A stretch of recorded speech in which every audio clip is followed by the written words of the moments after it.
Yo la famille, c'est Dazen alias l'escroc du game. On va aujourd'hui parler d'animé, comme d'habitude. Mais cette fois-ci, on va voir 3 animés avec une animation incroyable, faramineuse les amis. On commence avec Mob Psycho 100, animé scénarisé par le même créateur que One Punch Man. L'animation a été une très grande réussite. Les combats, la fluidité, l'intensité, tout est parfait. Et malgré tout, on en parle trop peu. Contrairement à un autre animé que tout le monde connaît, ultra surcoté, dont je ne vais pas citer le nom, sinon les fans de Kimetsu no Yaiba vont s'énerver. Kimetsu no Yaiba, tant qu'à faire, on va aussi le présenter. Cet animé surcoté qui a dépassé One Piece en termes de vente l'année dernière et qui va sûrement le dépasser cette année aussi. Oui, vous sentez bien la haine que j'ai dans ma voix. Daisen a la haine contre cet animé, mais ça ne m'empêche pas bien entendu d'être objectif, car malgré une histoire assez banale, des bails de démons qui tuent sa famille et de vengeance, tout ça, bah ça reste quand même nul. Je rigole. Ça reste un excellent animé avec, à mon goût, la plus belle animation de 2019. Je veux remercier le studio d'animation Ufotable qui nous a fait un magnifique taf au niveau des scènes de combat ainsi que des contrastes de couleurs. Il ne manquait bien entendu plus que Daisen et l'animé aurait été parfait. Vinland Saga, une histoire de Vinland et de saga. Ceci était une blague. Une histoire de viking un peu comme la série Viking pour ceux qui connaissent. Cette fois-ci, pas de pouvoir abuser ou je ne sais quoi. Juste Daisen. Là encore, on est dans des bails de vengeance. Certes, pas original, mais on kiffe ça. On kiffe les animés non originaux. Les animés n'ont pas besoin d'être originaux pour être bons, bordel. Daisen vous le dit, donc vous écoutez. L'animation là aussi est incroyable. Le dynamisme des scènes de combat, les angles de vue, etc.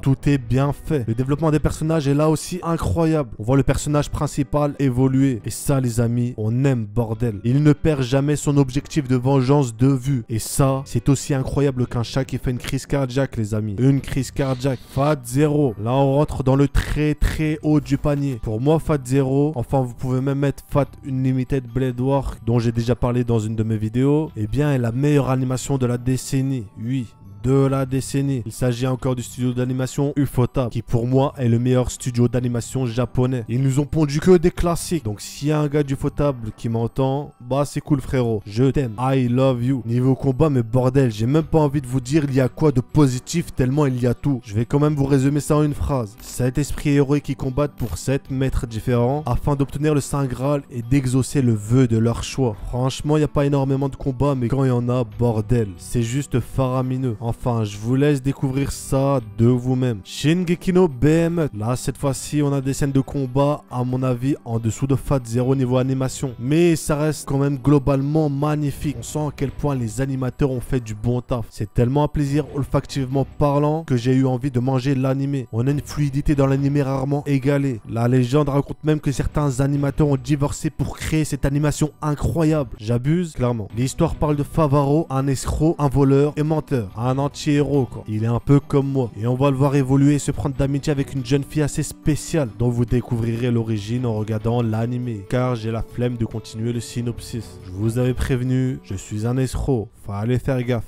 Bref, j'espère que vous avez bien entendu kiffé la vidéo. De toute façon, vous ne pouvez qu'avoir aimé. Donc si vous avez kiffé, laissez un petit pouce bleu, c'est un ordre. Et si vous n'avez pas aimé, bah laissez quand même un pouce bleu. C'est un ordre aussi. Sans oublier de donner en commentaire les animés que vous avez trouvé incroyables au niveau animation. Et juste avant de nous quitter, je tenais à vous dire une chose. N'oubliez pas, Daisen est un escroc. C'était Daisen. Sur ce, je vous dis à la prochaine.